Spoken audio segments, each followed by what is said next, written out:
એ બધાને મારા સીતારામ. નિર્લિપ્ત રાય જ્યારથી રાજકોટના રેન્જ આઈજી બન્યા છે ત્યારથી એ ચર્ચાઓ હતી કે ભાઈ ક્યારથી એમનો ચમકારો જોવા મળશે, અને જોવા મળી ગયો. ભાઈ આખી મૂવીનું ટ્રેલર શરૂ થયું છે. ટ્રેલર જોવા મળ્યું છે મોરબીમાંથી. અજય લોરિયા નામના ભાજપના આગેવાન જેલ ભેગા થયા છે, ધરપકડ થઈ છે, અને ત્યારથી એ બધી ચર્ચાઓ શરૂ થઈ છે કે શું માત્ર આ ડેમો છે નિર્લિપ્ત રાયનો? તો એનો જવાબ છે હા. સૌરાષ્ટ્રમાં સત્તા પર આરૂઢ કેટલાક બાહુબલીઓ પોલીસનો કેવો ઉપયોગ કરે છે, હવે શું થવાનું છે, નિર્લિપ્ત રાયનો પ્લાન શું છે, એમની કામ કરવાની પેટર્ન શું છે, આ બધું જ સમજશું. અને પરંતુ એ પહેલાં ખાલી જાણી લો, આપ નિષ્કર્ષ જોઈ રહ્યા છો. મારું નામ નિશિત રાજ્યગુરુ છે.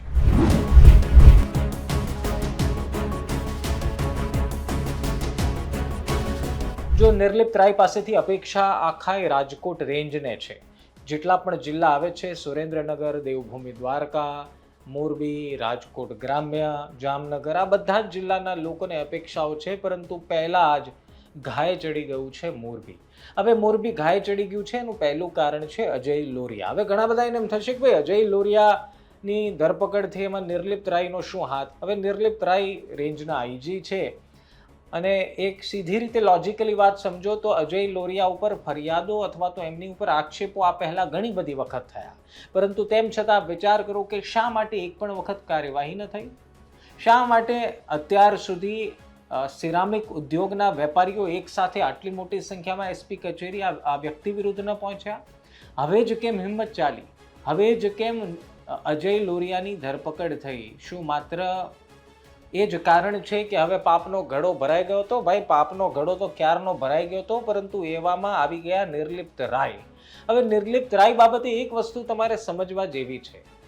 એમનો એક જે કામ કરવાની પેટર્ન છે એ છે ને ફાઇનાન્શિયલ બેકબોન તોડવાની એમની ખાસિયત છે, માહિર છે એમાં. કેવી રીતે? એટલે કે જે કોઈ પણ લુખ્ખા તત્વો અથવા તો જે કોઈ પણ કહેવાતી ગેંગ એક્ટિવ હોય એમને પૂરું પડાતું ફાઇનાન્સને કેવી રીતે ખતમ કરી દેવું, પોલીસ સાથે ફોન પર સંપર્ક રાખીને કેવી રીતે કામ પાર પાડી દેવું, એ આખી સિસ્ટમને ખતમ કરવાની જે એક્સપર્ટીઝ છે એ નિર્લિપ્ત રાય પાસે છે, એવું બધા કહે છે. અને એટલા માટે જ નિર્લિપ્ત રાય શાંત અને સૌમ્ય દેખાય છે ને કામ પણ એવી રીતે કરે છે, પરંતુ એનું પરિણામ ખૂબ ખતરનાક આવે છે. પછી એ તમે એસએમસીની કામગીરી રિસન્ટ ટાઈમની જુઓ અથવા તો એની પહેલાં અમરેલીમાં કરેલી કામગીરી જુઓ તો તમને ખબર પડશે કે બહુ હા હલ્લા કરવાની આદત આ અધિકારીને નથી. આ અધિકારીને એવી આદત નથી કે એવું જોરદાર કામ કરીને ફોટા પડાવી લઈએ, એવી કોઈ એમની શોખ નથી, એવી કોઈ એમને આદત નથી. પરંતુ એ જે કોઈ પણ કામ કરે છે એ એવું કામ કરે છે કે જડ મૂળમાંથી જ ઉખાડી ફેંકે. પછી એ ગેંગ, બાહુબલી, વ્યક્તિ, લુખ્ખો એને ઊભું થવું હોય તો પણ એ 5 વખત વિચાર કરે. હવે બીજી એક સ્થિતિ સૌરાષ્ટ્રની સમજો. સૌરાષ્ટ્રમાં સત્તા અને પોલીસના દુરુપયોગ અથવા તો કહો ઉપયોગનું જે આ બેલેન્સ છે એ ખૂબ ચર્ચાતું છે, ખૂબ જૂની પેટર્ન છે. એટલે કે સત્તા પર રહેલા કેટલાક લોકો અથવા તો રાજકીય પક્ષ સાથે જોડાયેલા કેટલાક લોકો પોલીસના પાવરથી પોતાના ગોરખ ધંધા ચલાવે, પોલીસના પાવરથી પોતાની જો હુકુમી ચલાવે. હવે બધી જ જો સિસ્ટમ વિખાય તો આપોઆપ શાંતિ આવી જાય. અને એ સિસ્ટમ વિખવા માટે જ નિર્લિપ્ત રાયને મૂક્યા છે એવી ચર્ચાઓ જ્યારથી આવ્યા છે ત્યારથી છે. હવે મોરબીમાં ટ્રેલર છે, આ ખાલી ટ્રેલર છે, આ ખાલી ડેમો છે, એવું શા માટે કહું છું? અજય લોરિયા એક એવો ડેમો સાબિત થઈ રહ્યો છે તમામ લોકો માટે. સમજવાની જરૂર છે. જો અજય લોરિયા જેવો વ્યક્તિ જે ભારતીય જનતા પાર્ટીનો નેતા હોય, જે ભારતીય જનતા પાર્ટી સાથે ફૂલ એક્ટિવલી સંકળાયેલો હોય, પૈસા રીતે મક્કમ હોય, તેમ છતાં જો એને પોલીસ ધરપકડ કરી લે તો એ સ્પષ્ટ મેસેજ છે કે તમે ગમે તે પક્ષમાંથી આવતા હોવ, તમે ગમે ત્યાંથી આવતા હોવ, તમારી પહોંચ ગમે તેટલી હોય, જો ખોટું કરશો તો તમે ભોગવશો. અને આ ક્લિયર મેસેજ શક્ય છે કે નિર્લિપ્ત રાયને ગાંધીનગરથી પણ મળ્યો હોય.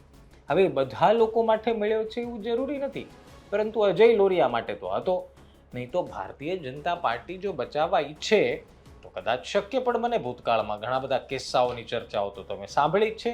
પરંતુ આ એક એવો ડેમો થઈ ગયો જેની બીક, જેની ધાક આખા રેન્જમાં પડવાની છે. હવે સમસ્યા સમજો. જામનગરમાં અને દ્વારકામાં જમીન પચાવી પાડવાના કિસ્સાઓ હોય, કે પછી સુરેન્દ્રનગરમાં ખનીજ માફિયાઓની વાત હોય, કે પછી રાજકોટ ગ્રામ્યમાં નાની મોટી લુખ્ખાગીરી, ભાઈગીરી કે બાહુબલી વેડા હોય, આ બધાને ક્લિયર મેસેજ છે કે અજય લોરિયાની મોરબીમાં જે સ્થિતિ થઈ, જે હાલત થઈ, જો એવી હાલત તમારે ન કરવી હોય તો શાનમાં સમજી જવું.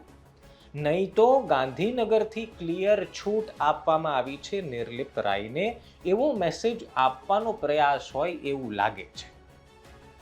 શક્ય બને કે આ પ્રકારના નિયમો બધા જ ઉપર લાગુ પડશે, અને જો બધા જ ઉપર લાગુ પડશે તો રાજકોટ રેન્જનું પાવર બેલેન્સ વિખાઈ જશે, અને જે જનતાના હિતમાં છે. હવે પાવર બેલેન્સ વિખાઈ જશેનો મતલબ શું? તો એનો મતલબ એ થયો કે કેટલાક બાહુબલીઓ, કેટલાક લોકો જે પોલીસને પોતાના ખિસ્સામાં રાખવાના દાવા કરે છે, એક ફોન કોલ પર પોલીસ અધિકારીઓને દોડાવે છે, પોતાના કામ કઢવે છે, એ પોલીસ અધિકારીઓને પણ રજા મળવાની અને બાહુબલીઓના દાદાગીરી પણ ખતમ થવાની, એ વાત નક્કી. એવી સિસ્ટમને ઇમ્પ્લિમેન્ટ કરવાનો પ્રયાસ નિર્લિપ્ત રાય કરતા હોય એવું લાગી રહ્યું છે. સૌરાષ્ટ્રમાં આ પ્રકારની સિસ્ટમ આજકાલની નથી કે પહેલાં રાજકીય ફિલ્ડમાં એન્ટ્રી કરો એટલે કે રાજનેતા બનો, પછી કોઈ નાની મોટી સત્તા હાંસિલ કરો, કોઈ નાના મોટા એવા હોદ્દાઓ હાંસિલ કરો, પછી ધીરે ધીરે પોતાના વિસ્તારની, પોતાના તાલુકાની, શહેરની, જિલ્લાની પોલીસ સાથે સારા સંબંધ રાખો, પોલીસને પોતાની તરફ કરો, અને પછી શાંતિથી ખુલ્લા દિલે, ખુલ્લા મને પોતાના ગોરખ ધંધા ચલાવો.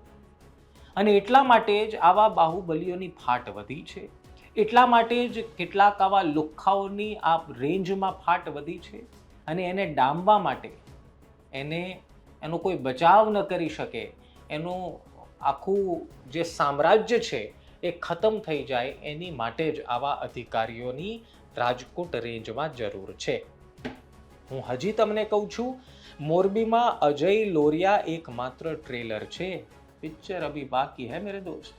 હજી તો સુરેન્દ્રનગરના કેટલાક માફિયાઓ, જામનગર દ્વારકામાં સરકારી તાબાની જમીન પચાવનારા જમીન માફિયાઓ, આ બધા પર ગાજ વરસવાની. આ બધાના લિસ્ટમાં નામ છે, અને ધીરે ધીરે એ લિસ્ટમાં ચેકા પડી રહ્યા છે. એમાં પહેલું નામ અજય લોરિયાનું ચેકાઈ ગયું છે. હવે અજય લોરિયા વિરુદ્ધ મોરબીમાં લોકો ખુલ્લેઆમ સામે આવી રહ્યા છે. એની માટે પણ હિંમત કોણે આપી?